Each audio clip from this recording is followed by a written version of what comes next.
All right, welcome in everybody. It's a Patriots Beat Patriots Daily crossover episode because today was the first day of Patriots OTAs. I'm Alex Barth with Brian Hines and Taylor Kyles. And again, first day of OTAs, as you can tell, the annual tradition.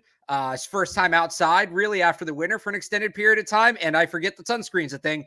And every year on the first day of OTAs, I got a hair and I got a really weird one on my arms. I feel like a Mine long too. sleeve, but my shirt. Did you have like a long sleeve with your shirt rolled up? No, but I'm like, I don't know what's going on. It's weird though. I I don't have know. it You like English just boys need to bring short your of my sleeve. elbow, and That's it's crazy. yeah, not great. But anyway, Not my No on one, problem. I'm no one sorry. cares. on top of us getting baked by the sun, we were out there watching practice today. The Patriots had about 2 hour-ish session, a little under 2 hours. And let's start with this caveat, guys, before you get into any players, any positions, anything like that. This was the babyest of baby steps as the Patriots get started preparing for the 2024 season. It was not a padded practice. There were very little competitive reps. The ones that were competitive were held at very low speeds. Gerard Mayo told us before practice not to look too much into the groupings of the players. We'll kind of discuss how much we believe that, because to me, that's the big thing you take away from something like this is who was out on the field, who wasn't, who was with who, and were there any guys, were guys playing in notable spots? This is it. When you talk about OTAs, when you talk about minicamp, we're not getting into player A looked better than player B because you can't tell because they're not doing anything that resembles football. What to me, OTAs and minicamp really do is they show us, okay, player A and player B will be competing once the pads actually come on, and maybe player A has an edge right now or player B has an edge right now or whatever. So correct me if I'm wrong. I think that is the heavy crux of what we're taking away from today's practice and through most of the spring. Yeah, I mean, I remember 2 years ago, it was Trey Nixon was OTA MVP. He was catching all these bombs from Mac Jones, Yeah. and then And last year last it was year Tyquan Thornton. we were all goo goo gaga over Tyquan Thornton's first day of practice because he looked absolutely unbelievable.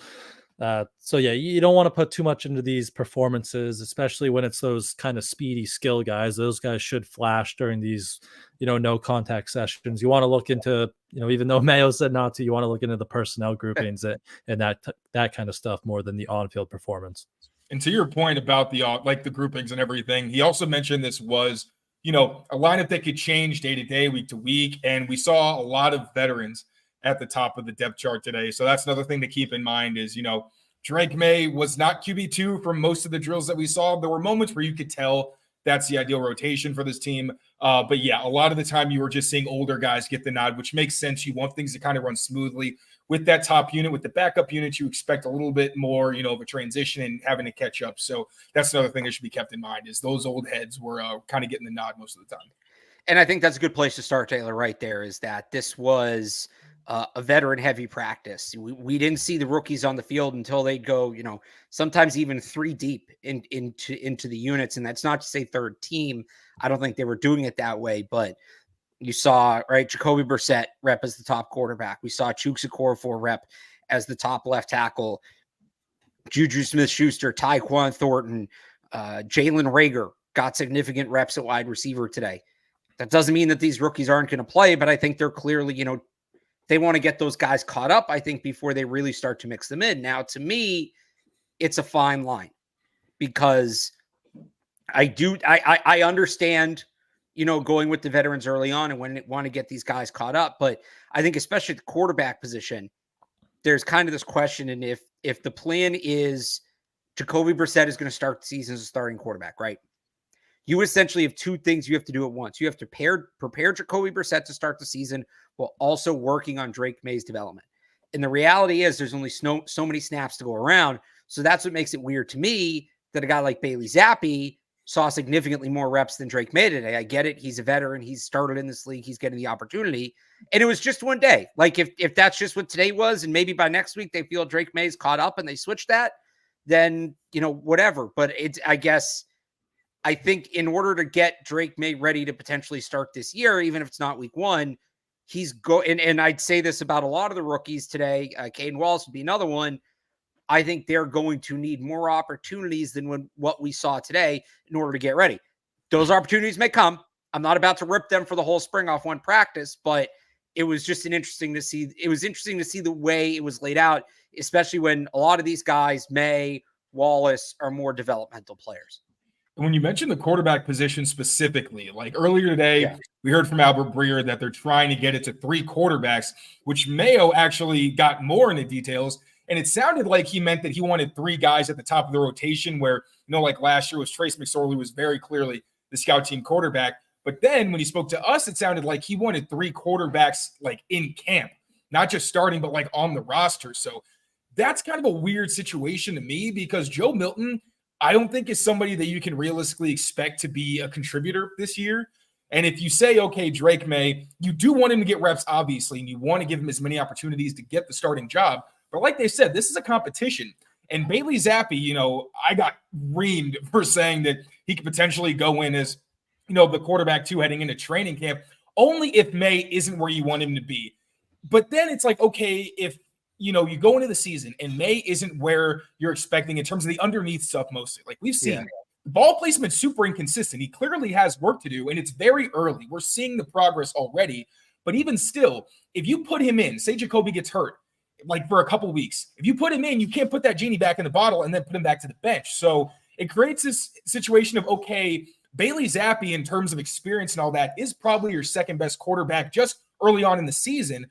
But then do you say, no, it's okay, like even if May struggles, we want him in? Do you say, no, we want to make sure that he's not going in too early and we keep Zappi? I want to know what you guys think, because I didn't think it was so crazy to think that Zappi could maybe start the season on the roster. But I also see the other side of it of Drake May, you do want him to play and get the snaps. So I'm going to be very curious to see how this works out.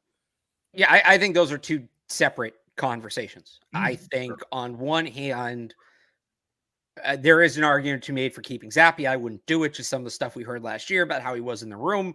I do think Bailey Zappi's an NFL quarterback. I think he's a solid NFL backup. You can get another NFL backup that maybe doesn't have the history here that he has.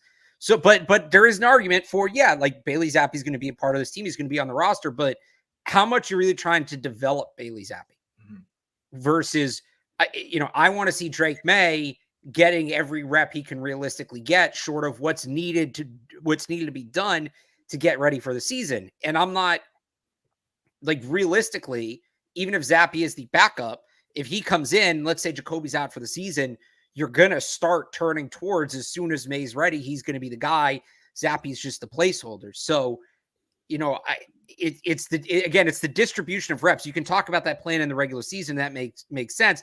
But even if that is the plan, I still want to see developing Drake May be the priority, not getting Bailey Zappi ready in case he has to come in as a backup. For sure. Brian.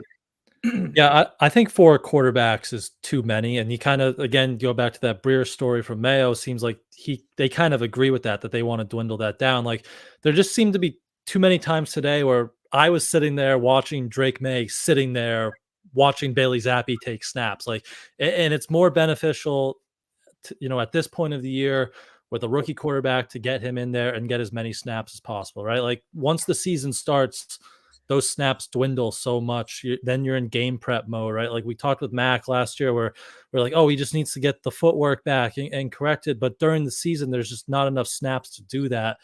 This is where the bulk of your practice snaps come throughout the year. So I would like get May, get Milton, even as these developmental guys, get them as many snaps at this point now. And with 4 quarterbacks, it's a lot to go around. There seemed to be a lot of kind of sitting and waiting around today.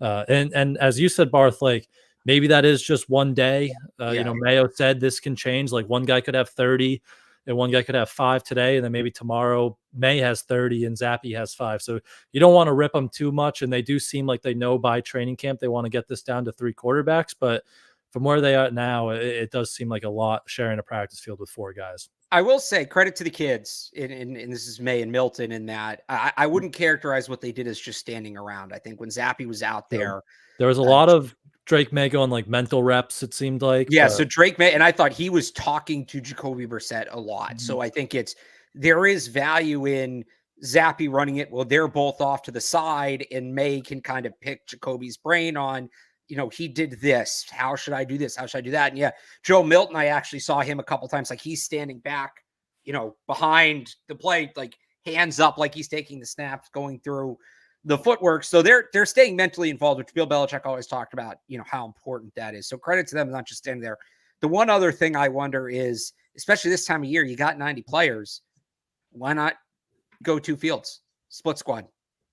We saw that towards the end of practice too. That's where you started to see a glimpse of what you'd expect the offense to look like, where Jacoby Brissett, Drake May, and all the like top offensive coaches and top offensive players were on one side of the field. Then on the other side of the field, you saw like Ben McAdoo was kind of like the Alex Van Pelt to the other side of the offense. Right. You saw Zappy, Milton, a lot of the guys you kind of presume would be backup. Some starters like mixed in, but it was pretty obvious that there were different factions between the two groups. So I think that's a good point, is how maybe we could see it kind of going a different way and they lean more into that so these guys can get more reps. And just to kind of wrap up my point about the quarterback thing, I guess my other kind of hesitation is Joe Milton, we've seen he's talented, like especially the downfield stuff we already know.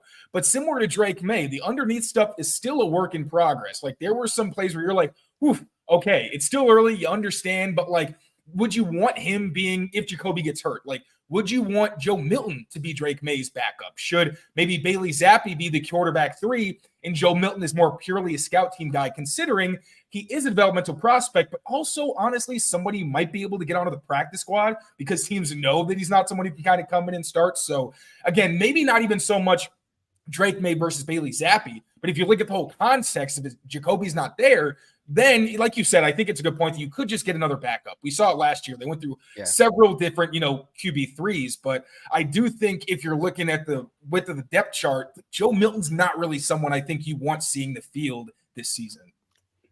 All right, so let's move on to this then. We talked about the distribution of reps, but they all got a turn, and I think the word of the day for the quarterbacks was footwork. A lot of footwork drills. They spent really the first half of practice before they got together in the team setting. They did straight line dropbacks. They did rollouts. They did pocket movement. They did throwing on the run. Footwork. Jacoby Brissett looked like a 10-year vet. It's what he is. He was solid. I don't think he did anything that made you drop your jaw, but I also don't think he did anything that made you worry either. Bailey Zappi, it's not as much his game. I thought he was a little more inconsistent, but really when it comes to footwork, that's the big word with Drake May and Joe Milton. But with May specifically, Taylor, we'll start with you this time. What did you think of Drake May's footwork today, especially compared to, how he looked at North Carolina?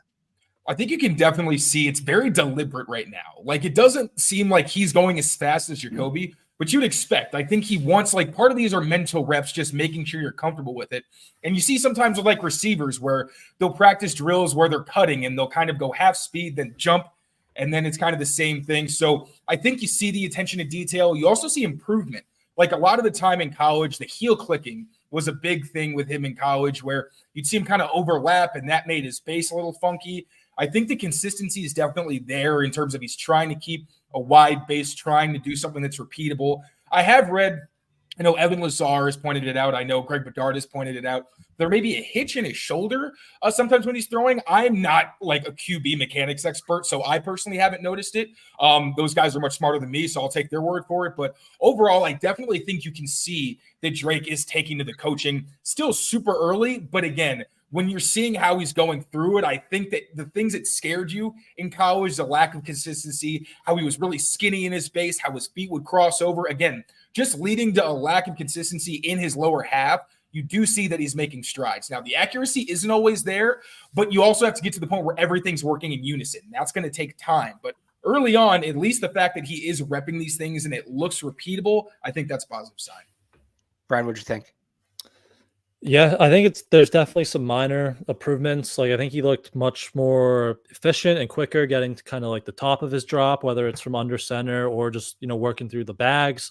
Wasn't like perfect working through the bags, but there's definitely some minor improvements early on. Like this is still week 2 after rookie minicamp for him. So you like to see some small improvements there. We'll see about that hitch. We'll have to look more into that maybe. And I don't know, have we heard, do they plan on like tightening up his release at all? I know it's kind of elongated. It didn't really cause much issues at North Carolina, but I don't know if they plan on maybe trying to shorten shorten that up along during this process. But I think we are seeing some minor improvements at least to start in the footwork, and that's positive. I did hear that he's working on the release. I think that is an area of improvement for him. Although I will say, I think that's one of those areas where you don't want to get too fancy, right, because at that point it might be uncomfortable for him. And then the most important thing is for guys to do something that they can do over and over again and that feels natural. And also, you saw in college, like when he needed to speed it up if somebody was closing in, he typically did a good job. So I think it is something he wants to work on. But overall, I don't think it's a major problem, and something that you tend to see from long limb quarterbacks like Trevor Lawrence and guys. Yeah, that's the it looks long, but again, it never really seemed to be a major issue at North Carolina. Like he was never getting consistently strip sacked or late to his throws. So, maybe just some small cleanups, but nothing too major there. All right, Dad, you guys have any more quarterback thoughts or? I think we're ready to go over to our friends at Prize Picks, maybe. I was going to say, so let's hear from our friends at Prize Picks, and then we'll get into tackles because Taylor, we got to talk about something.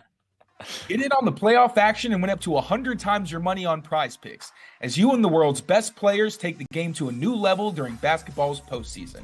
You can win up to 100 times your money on Prize Picks with as little as 4 correct picks. You can turn $10 into $1,000 with basketball and hockey entries today on Prize Picks, America's #1 fantasy sports app. Prize Picks is the best way to get action on sports in more than 30 states across the country, including California, Texas, and Georgia. I personally love Prize Picks because they're super easy to use, easy to navigate, and they offer injury insurance, so your entries stay live even if one of your players gets injured. Quick withdrawals, easy gameplay, and an enormous selection of players and stat types are what make Prize Picks the #1 fantasy sports app. Download the app today and use the code CLNS for a first deposit match up to $100. That's code CLNS for a first deposit match up to $100. Prize Picks. Pick more, pick less. It's that easy.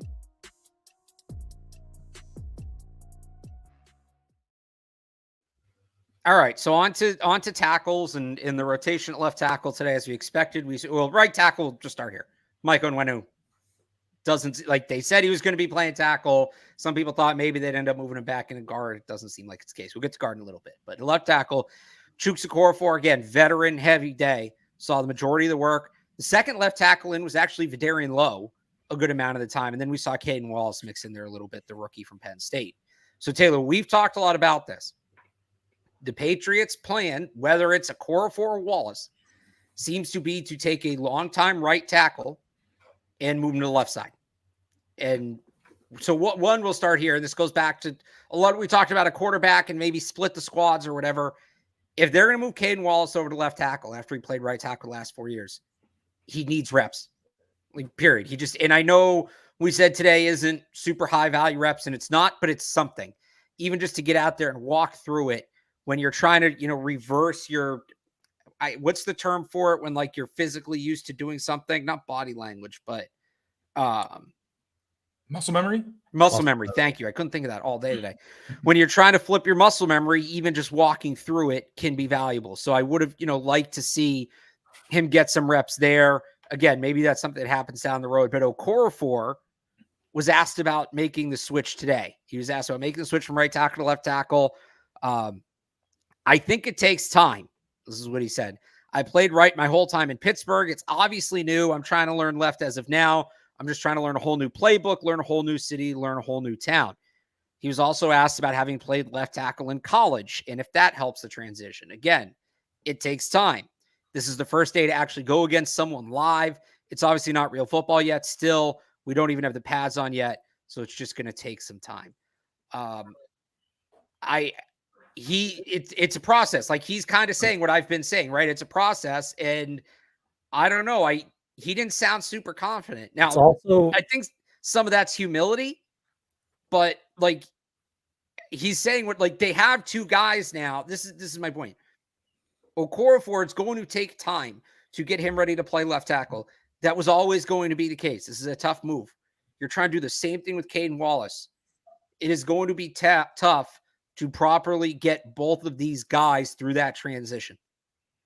In the time it takes, unless you're going to go split field a lot, and the time it takes one to do it, it's taking snaps from the other one. And that's why I'm really worried about the left tackle setup, because this is not an easy transition to make, and they're trying to do it with two guys at once. Or I guess Vidarian Lowe is going to be the guy. And his answer was like the opposite of what we heard from Right. Caden Wallace a Yeah. week or two ago at rookie minicamp, where he's just like, it's no big deal. You know, I practiced it in college. I played it in high school. Like it's easy. So that was, I don't know if alarming is the word, but maybe it was just more honesty, being like, yeah, this is going to take time to switch over. So Taylor, you can talk about your tackles. No, I mean, and it's not the same for everyone. Like the fact that Chooks does have a background at left tackle does give you some confidence. It'd be different as someone who literally has never played the position and then you're starting from scratch. If Chooks is being totally transparent, then yeah, it is still going to be an adjustment for him. Now, there are still ways Caden can get reps. And at the same time, considering you do have someone like Chooks who's done it at the NFL level, as much as, Caden Wallace is a third-round pick, you'd like him to start his first season. If Chooks is out there and he's playing well, you're not just going to force Caden in there. Like, he's still a guy on a rookie contract. You don't need him out there immediately. And if, Okorafor plays really well, leaves, gets a bigger contract elsewhere, still, Caden Wallace gets an entire offseason like we've seen what's his name? For the Cowboys, Tyler Guyton is like working with Duke Manyweather, and he's completely like adjusting the left tackle. There's ways you can still get the muscle memory down. And like you said, there is a difference between actually going up against another opponent and doing it versus just doing it on air. So it's kind of like the quarterback situation. It's going to be interesting to see how they divvy this up, because you want the young guy to get experience, to get reps, but you also have a veteran who can very well start the entire season, and it doesn't really hurt you at all. Like, if he plays well, what's the point of putting Caden Wallace in there? You can just continue to learn and grow behind the scenes. Like, this is a guy who's in the first year of his career. So I think it was definitely interesting that they gave two completely different answers and their perspectives on it. Maybe Okorafor giving the more veteran savvy answer where it's like, hey man, don't put, I'm not going out there being a Pro Bowl left tackle week one. Like, you also mentioned, going against TJ Watt and how that helped him improve, not necessarily on the left side. But yeah, I don't think you need Caden Wallace to be out there this season necessarily, but I wouldn't be surprised if we see maybe they're kind of in and out, especially considering, if Okorafor does struggle, then maybe that gives you a reason to say, okay, if Caden's going to struggle too, at least let him get thrown into the fire and actually learn with these reps versus, we're putting a guy out there who's a veteran and is still struggling. And then our, third round pick is out here not getting any opportunities. Yeah, I just still don't feel good about the plan overall. And I know, like, we'll talk a lot about Will Campbell and Kelvin Banks in the coming months, obviously. And I get that it's temporary, but you don't want it being so bad that you can't put Drake May out there. I will add this with Scott Peters though, because this is like the big piece of all of this is how is Scott Peters going to develop these guys? Chooks specifically mentioned that in the past, he didn't really have a lot of coaches that were teaching him technique. And that's something he explicitly said, Scott Peters, that was very different because he's someone, obviously, we know it's his side hustle. He played in the league. Like, he learned under Brian Callahan. That's his whole thing. So if you do want to be like, Mr. Sunny side of the street, Taylor Giles, my thing is, okay, you're hoping that Scott Peters can make it a little bit of an easier transition technique-wise, rather than them going into a system where you're learning scheme, but you're maybe footwork, but you're not really learning how to like kind of do it from a ground up perspective and do the transition there. So just wanted to throw that in, but I understand it is still an experiment. To bring it back to, sorry, real quick, to bring it back to the point at the top of the show, we're not evaluating whether or not these guys can play left tackle today, because we didn't really see anything indicative of that. That really won't come until, a week in a training camp when we see them with the pads on. What we're saying right now is, how is the position set up? And that is the great unknown is, all right, this is where they're starting. And maybe we ask Chooks Okorafor again a week in a training camp, how are you feeling about moving to left tackle? And it's, great. Scott Peters really helped me. It's all making sense to me now. Like, that's the best case scenario. It's just they have a long way to go between now and then. And what concerns me is the plan B is a guy making the same change. Or it's Vidarian Lowe, who was second tackle. I don't know, but like, Vidarian Lowe wasn't great last year either. That's still another guy, different kind of development, but needs a ton of development. Brian? Was better on the left side, though, Vidarian Lowe. Was better on the left side. That is true. Kind of solid as left tackle. I was just going to say, like, I'm with you, Barth. Like, it's worrisome making this switch, and it's a big question mark at one of the major positions. But does, Taylor, you mentioned Scott Peters. Does the offensive scheme or having a quarterback, whether it's May or Jacoby, who is a little more mobile than what they've had in the past and maybe can deal with pressure, better than what they've had in the past? Like, does that also maybe help ease your confidence that they don't have a franchise left tackle, but with a bridge guy who's coached up right, maybe in a scheme that can help your tackles, and a quarterback that maybe can help your tackles? Like, does that make you a little bit more confident in the situation as a whole? For sure. Like, especially in Pittsburgh, they ran a lot of wide zone as well. So I don't think it's going to be something that's unfamiliar to him. He also, we talked about it when they were running laps or running sprints and you saw all the linemen side by side. It's like Chooks is he looks like the most athletic guy at the position. Like, he's got a lean frame. He looks like a left tackle. So one, I think the fact that he's executed wide zone before is a good thing. It's not like he's coming from a gap scheme where it's like, I don't even know these techniques. He mentioned it's really just learning a different language and what different coaches emphasize. And then we talked about it before, but this is going to be a very quarterback and offensive line friendly scheme where you're trying to run the ball as much as possible. Then you got a lot of quick game. You got a lot of play action. You got a lot of max protection, a lot of chips from the tight ends and backs. Like, there's only going to be maybe 10, 15 snaps a game where these guys are in true pass sets, kicking back, and if they're even on an island. And if they are, you're hoping a guy like Jacoby is going to get the ball out of his hands quickly. And then Brissett and May both have that skill set of being able to make up for it if their offensive linemen do lose and they can kind of get away from pressure and make something happen. So, yeah, I do think that, one, the scheme, the fact that at least zone is not different to him is a plus. And then I don't really think they're going to be in positions where they're exposed very often. You can just go back and watch the Browns last year. Like, none of their tackles for most of the season outside of DeJuan Jones would play for the Patriots right now, considering the players they have currently. And they made it to the playoffs with a litany of quarterbacks, with, Deshaun Watson being the main guy holding it down there before, obviously, Joe Flacco. So those things do give me confidence. But like Alex, I do not want to undermine your point that it is still an experiment. We don't know how this is going to play out yet, but there's still a whole lot of time. All right, on the inside, no Cole Strange today. He's still working back from that knee injury he suffered late last season. So City So got the majority of reps at guard, and he probably is the best guard on. Am I reaching and saying City So is the best guard on this team right now, assuming, Mike Onwenu's locked in a tackle? So that figures. The other spot is where you wonder, and again, veterans got the first shot today. Nick Leverett, the free agent signing from Tampa, big dude.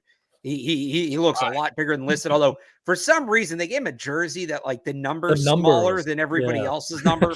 So, like, he's a big guy, but there's some optical illusions there. I was thinking, like, has anyone not worn 51? And I'm like, does Gerard Mayo's old number get special treatment on the jersey or something? Like, well, think about it. In the past, that would have gone to a rookie. Yeah. Second player drafted. You know who the second player drafted was 2 years ago? Tyquan Thornton. Right. So is it possible he's wearing Tyquan Thornton's old 51? Because it kind of looked like he just was really skinny. But so Keon White, and he's still pretty Keon White's wouldn't look that small. But so you have Nick Leverett got a chance. We saw Layden Robinson mix in. Antonio Mafi saw snaps at both guard spots. I think he took a couple snaps at center as well. He took a few snaps at center. Yeah. That was pretty surprising. Yeah. So it really does feel like, all right, City So's going to have one spot. We'll see what happens with Cole Strange if he's healthy, and even if he is healthy, if he has to compete. But it's wide open at guard. There's snaps to be won, starter, backup jobs to be won at guard. The City So move seemed pretty significant because he was very good at right guard last year, and to flip him over to left. I know Cole Strange is out, and Mayo said he's week by week or month by month, whatever you want to call it. So to make that move to move City, who was good again as a rookie, to right guard over to left guard, like, that doesn't seem like it's just a stopgap for till Cole Strange comes back. And let's be clear. Sorry, that's a much easier move than left guard to left tackle to right tackle, or right tackle to left tackle. And City played left guard primarily in college, which was only 2 years ago, not like 5-6 years ago. So that move did seem pretty significant there along the interior. Yeah, I agree. And especially when you look at, like, okay, so Layden Robinson was a right guard in college. You're kind of hoping that at some point he's going to go into a starting role, because 4th round for a guard, that's like, we're hoping you at least contribute. So it did seem like, with City being a fixture on the offensive line and he's on the left, like, I feel like Cole Strange is going to come back and end up having to fight for his job, because City's not going to give it up very easily. Are you going to put Cole Strange at right guard? Are you going to flip them? Like, it feels like that would create a weird situation. So, and then also Nick Leverett and Leighton Robinson are kind of more of those big mauler types that you tend to see the Patriots use on the right side. Obviously, this is a different scheme, but Onwenu's over there, that seems pretty significant. So obviously, City So was fantastic next to him. But with left guard being more of his home and left guard being a position where you get a lot more help than right guards tend to be on an island. So I think he could be sensational there. And if Leighton Robinson does earn a starting job, I even think Nick Leverett is solid. Although on the right side, if he's getting more one-on-one matchups, I don't love that because with Tampa Bay, he was more of a left guard and a center, especially with Brady. Like I was watching his tape and it just kind of reminds me that Brady is so good at getting the ball out fast because it's like he doesn't really have to do much. You just like get contact or like don't get pushed into his lap. And you're fine. But yeah, the City So thing was very interesting, and we'll see how that whole position. And City moving, or just quick on City, like he was an athletic guy. I know we think a lot of him last year as like a downhill kind of mauler next to Big Mike, but like I just pulled up his RAS from last year. He had a 9.72 elite explosion grades, great agility grades. He ran like a 5.07 so he's an athletic guy who they can put in that left spot and have more powerful guy at right. That's why I tried to tackle. The other thing I'd say, Taylor, to your point, because it's a good point about how right guards are generally asked more to do on their own at left guard than left guards. But I do wonder this year with right tackle being a more sure position, if the plan is to switch that and you want your better guard on the left side, knowing the left tackle is going to need more help than the right tackle needs. And maybe if it's kind of just a thought, but if maybe that gets kind of flipped. That's an interesting point as well. Yeah. So that's the offensive line. David Andrews was out there as well. I feel like we should just say his name. He was out there. He was going through drills. He was kind of chirping Sebastian Vollmer, who was there doing media stuff a little bit. So he's back off his extension. Let's hear, we did prize picks, right? Yep. Yes. All right. So let's hear from our friends at Game Time. Then we'll talk about wide receivers. With the NBA playoffs in full swing and the Celtics looking like the best team in the East, I'm trying to go to a game so I can witness their greatness in person. And to get those tickets, I'm going to be using Game Time, an authorized ticket marketplace of the NBA, which makes getting playoff tickets even faster and easier. Prices on the Game Time app actually go down the closer it gets to the tip-off. With killer last-minute deals, all-in prices, views from your seat, and their lowest price guarantee, Game Time takes the guesswork out of buying NBA tickets. Buying tickets on Game Time is extremely easy. All you have to do is click on the team that you want to see, browse through the available options, then click on those games. Then you can go through filters like price, where you want your seat to be, all that good stuff. Click, get a panoramic view of the seat that you're going to buy, and it can be as easy as a one-click purchase for your ticket. Take the guesswork out of buying NBA tickets with Game Time.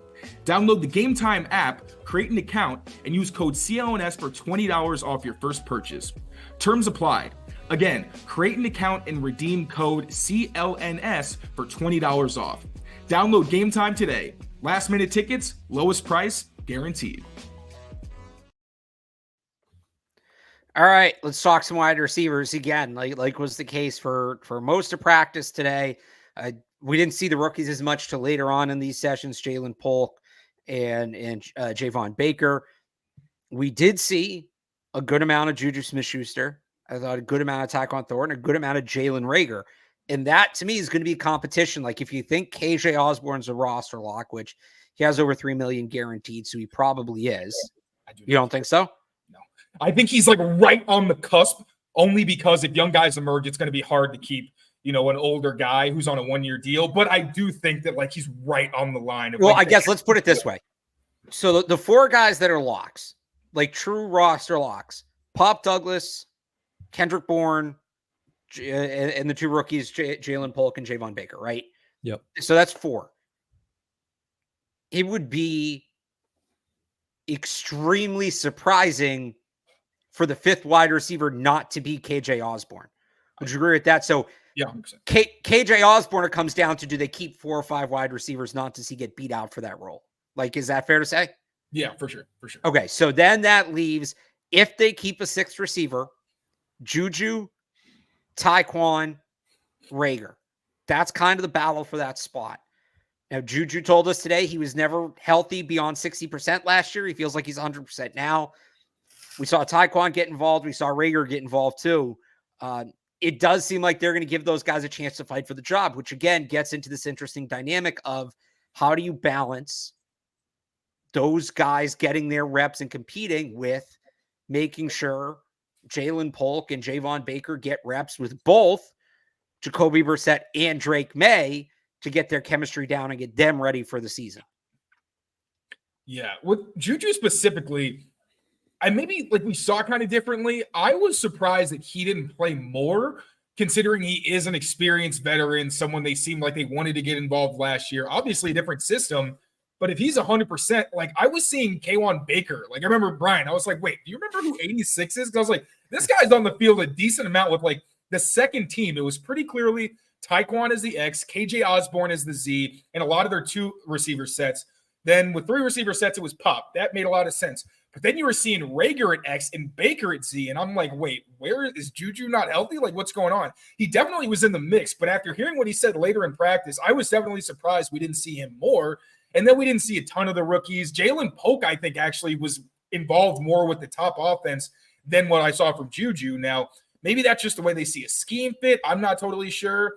But like in Tyquan Thornton, I understand maybe they don't see Juju as an X or whatever that is. But still, I thought we didn't see as much of him as I expected, especially for a day that was very heavy on veterans. Maybe that was just me, but if he's 100%, I would think they'd want to see as much as they could to make that decision of, okay, we have KJ, Jalen, and Juju as like the veterans who are kind of all fighting for similar type of positions on the roster.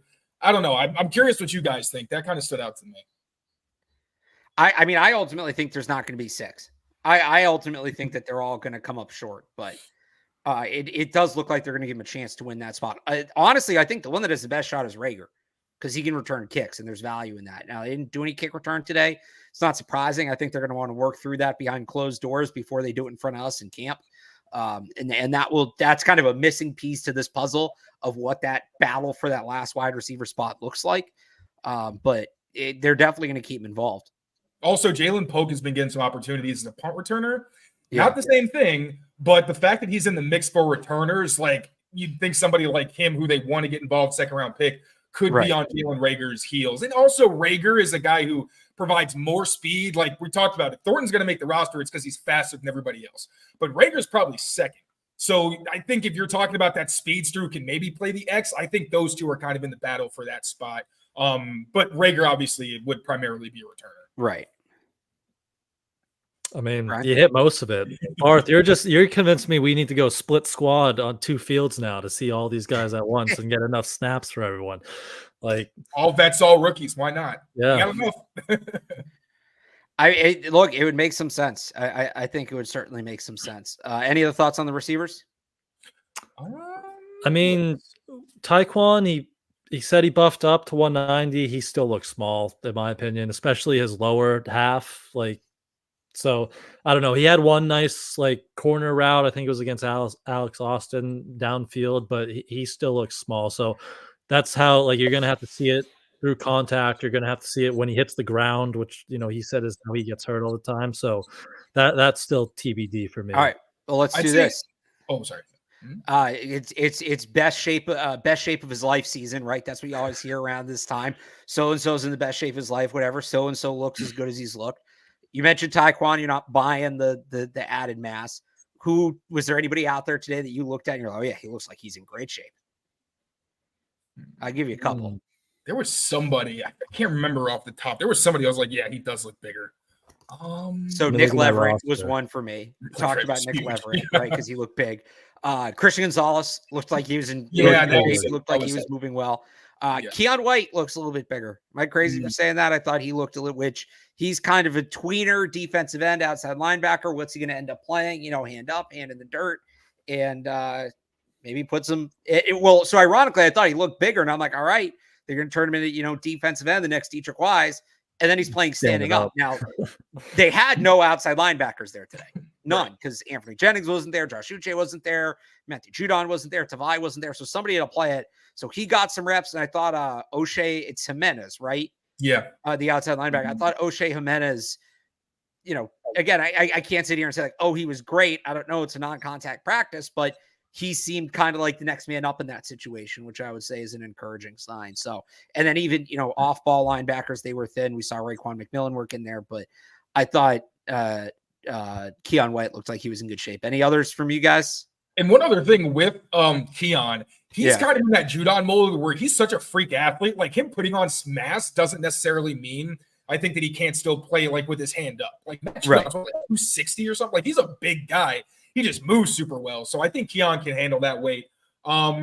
Maybe not in terms of size, but while we're talking about receivers, kind of getting back to that real quick, Kayshon Boutte stood out in good and bad ways, considering I didn't really expect much, considering they were mixing a lot of guys, and he's kind of like one of the last people on the depth chart when you're just doing projections. He had some really good moments. He had like one diving catch from Drake May on a deep ball. He might have tripped over his own feet. I don't know, but still he showed the concentration and all of the day, and that was impressive. Taekwon Underwood, the assistant wide receivers coach, showed him some love at some point in the drills. I remember he called him out specifically. He was like, I like that, Boutte. So that was good. But then you also saw there was one rep in team drills where he seemed like he got locked up, and I think somebody tried to throw him the ball, and he was just completely covered. Looked like there was another play where he slipped.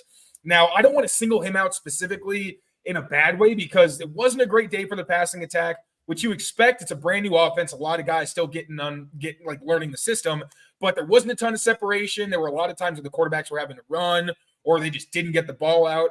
But the fact that Kayshon Boutte stood out at all, I thought was significant considering he's one of those guys who's really fighting for a roster spot and could potentially, like he did last year, if he's on the team, late in the summer going into the season, could potentially force them to carry 6 receivers. I'll add a kind of receiver, kind of running back. Antonio Gibson had some nice moments. Like the speed definitely stands out. Again, you expect that in the non-contact setting, but the wide receiver background stands out as well. He had, 2 or 3 nice catches. One came while he was on the field with Ramondre Stevenson, and he was just in the slot, or I forget if he was in the slot or lined up out wide, but you see he motioned down the slot. There's going to be a plan here for Antonio Gibson, and I don't think it's just going to be third down running back. I think he's going to have a role in this offense. I'm getting so absolutely. All right. Speaking of defense, you mentioned Alex Austin before. So this was a big position battle. Looking ahead, Christian Gonzalez is going to be one of your boundary corners. It seems like from a very brief observation today, it does seem like Jonathan Jones is going to stay on the boundary. So he's your second. This is a team that likes to rotate on the boundary. They like to have 3 guys that can play there, and you want to have depth. You really want to have 4 boundary corners on your roster going into the season. So the question is, after Gonzalez, after Jonathan Jones, then who? Because you kind of have this whole mess of young guys still on their rookie contract who are just sort of projects at this point. And the 2 guys that got significant run today were Alex Austin and Marco Wilson. So it does feel like those 2, Marcellus Dial certainly played a little bit. I think I saw Isaiah Bolden out there a little bit, but those 2 definitely seem to have the inside track on those next 2 cornerback jobs. They were first up because it seemed like Gonzalez was limited. He took part in some 7-on-7s, but he didn't do 11s. Yeah, he's still kind of easing his way back from that shoulder injury. Jonathan Jones is a veteran, and it's day 1 of OTAs. He can kind of take it easy. So it was Marco Wilson and it was Alex Austin there from the jump. And Austin had a really impressive last 3-4 weeks of the season last year, that interception against Buffalo. So see what you have there, and if he can build off that's 2 intriguing guys too, because Marco Wilson was a late add off waivers last year. So and Taylor, are these the right guys for the job? I think so. And what stood out for me with Alex Austin, I kind of projected if John Jones was kicked inside, I kind of assumed that he would be the top outside corner that would rise up, considering you saw some promising stuff from him as a rookie who bounced around. The amount of talent we saw didn't really match how his career was going early on. But the fact that he was on the defensive left side was significant for me. Because typically, if you're just going left to right, and we tend to see that in camp, you see more assignment-heavy stuff like boundary and all that more in games. But in practices, the defensive left corner tends to be your top corner because most quarterbacks are right-handed. You want your top guy to be on the side where the quarterback's going to be looking most often. So the fact that he was holding down that spot with Wilson pretty consistently on the other side told me that they do see him in pretty high regard, because I'm pretty sure if Gonzalez is on the field, that'd probably be the spot that he was on. Now, I don't want to read too much into that and make it a huge deal. Everything in these observations has to be taken with a grain of salt. Right. But, considering how Austin was playing, I don't think it would be that much of a stretch to assume that he's kind of ahead of that competition if you do kick John Jones inside with Marco Wilson. He has more time in the league, obviously, but also, he's on the Patriots now for a reason. There's, some level of his career that maybe hasn't gone quite to plan. But I don't see why you wouldn't want to give Alex Austin a shot and, let him sink or swim, because you got plenty of other guys who could take up for him if he doesn't play the level you expect. Anything else on the defense? I think that was. It's so tough to talk about defense off of practice like this. I will say there was a rep, and I'm not blowing this one up. There was a rep when they had the 3 tight ends or the 3 safeties on the field, and it was Duggar deep with Mapu as kind of the tight end guy and Dubrow Peppers in the slot, in the kind of as the box guy. I think your ideal kind of big nickel rotation would probably be Marte deep with some combination of Peppers and Duggar rotating on the second level. So obviously Duggar wasn't great as a free safety last season. Probably don't want to see him there too often. But I do like the idea of Marte Mapu being their tight end eraser and maybe Duggar getting more opportunities to play that Devin McCourty role, where on obvious passing situations, he's more of a robber and taking on the middle of the field and being a ball hawk. So that was one other thing that kind of stood out for me. And Equale is once again, looks like he's the top nose tackle. He looks like, Devon Godshaw wasn't there today, but coming back from that injury, it's, you start looking at it, is he somebody who's going to need to compete for his job or no? It seems like he's somebody that is locked into that role. He felt like a Belichick player. So it's, post Bill, is he going to stick around? It feels like he is. Actually, while we're talking about the defensive line, one thing with Equale, you can debate how he is well-rounded. I think he's a pretty well-rounded player, but he objectively does provide pass rush. We talked to Christian Barmore, and he mentioned what was different with this new scheme. He mentioned what we've heard before, pass rush, winning individual matchups, but he mentioned 4-man fronts, which I thought was very interesting. Now, typically, the Pats, they use a ton of 4-down fronts in their nickel packages, but they also use a lot of odd fronts where you'll see 3 big defensive tackles kind of in the middle, and then you'll see the outside linebackers. Sometimes they'll use a safety as one of those outside linebackers in more of those college type defenses you see. But really, they like to stuff the middle. So that takes away some of your pass rush value, because then one of the guys rushing off the edge tends to be like a Christian Barmore type or Armand Watts, where they're really good players, but you don't really want them rushing off the edge. With 4-man fronts, you get both of those more athletic guys coming off the edge with interior push. So we'll see how that works out. I think they're still going to be a multiple front team, but I did find that interesting that he specifically mentioned 4-man fronts, and not to look too much into it. It kind of sounded like he said it and quickly moved on from it. I don't know if he meant to say that, but that was one thing we haven't heard from anybody else. So that's something I'll be keeping an eye on. I saw some people in the chat asking about attendance. So the full list, again, this is contrary to popular belief, the O and OTAs does not stand for optional. It stands for organized. It's organized team activities, but these are optional. Minicamp, mandatory minicamp, self-explanatory. The full list of players not spotted out there today. Matthew Judon, who's never been a big OTA guy, although with his contract, it's worth noting. Anthony Jennings, Jelani Tavaya, Josh Uche, Devon Godshaw, Zuri Henry, and then Cole Strange wasn't out there. We know he's dealing with an injury. Kendrick Bourne wasn't officially out there. He did come onto the field about midway through practice, not in uniform, and spent some time with the wide receivers, but he didn't do anything. But he officially goes down as an absence. Strange and Tavai are on the field too. Yeah. Okay, I didn't see them. Okay, so a couple of those guys came out and were there, but weren't officially taking part in practice. I still want to know what's up with Zuri Henry. He's the only actual. You were so excited about him. Look, 290-pound tackles, 6-year starter at UTEP. I don't know what I'm expecting from him. If sounds like a jumbo tight end to me. But this is the only rookie they brought in, the only player they brought in externally at all this offseason who has experience playing left tackle. And I kind of thought maybe he'd be like a sleeper player to watch, and maybe he gets gained some ground and wins a spot just by, that naturally being his position. But, he wasn't at rookie minicamp, and now he wasn't out there today. So I don't know what to make of it. I don't know. Maybe, again, 290-pound tackle. Maybe they signed him and just said, we're going to lock in the cafeteria for a year, and you'll compete for a spot next year when you're up to a, legitimate tackle playing rate. But I'm going to be all year. I'm going to be going on about Zuri Henry. Get ready for that. I want to see this guy because I couldn't find his scouting report. According to the internet, he doesn't exist. So I really PFF has him. That's always I know what you mean about the guys that don't exist. It's when PFF doesn't have them that I really start to worry. Yeah, fair. But is he on PFF? Did he grade well? You want to do a quick little look up here? Yeah, I'll look it up. We're in the All right, Zuri Henry minute of the show. We're in the Zuri Henry minute of the show. Since actually, Brian, that's a good point. So we didn't get any special teams today. None. I thought they were going to do a field goal. We had one quick punt station, but yeah, no other. No, we were down by the quarterbacks. Oh, okay. So actually, Zuri Henry did grade pretty well. He 72.7 overall, 76.9 pass block grade, 70 run block grade. It's nothing bad. In 2021, he had an 82.8 overall grade with an 87.6 pass block grade. Obviously, the level of competition is not comparable, but I mean, there's probably some tools there. That's pretty interesting. Oh, he's 24 years old. And he was a 6-year starter, so we had plenty of time to build up. You got to remember that. But yeah, again, interesting. That's all I'm saying. Interesting. Would have been nice to see him.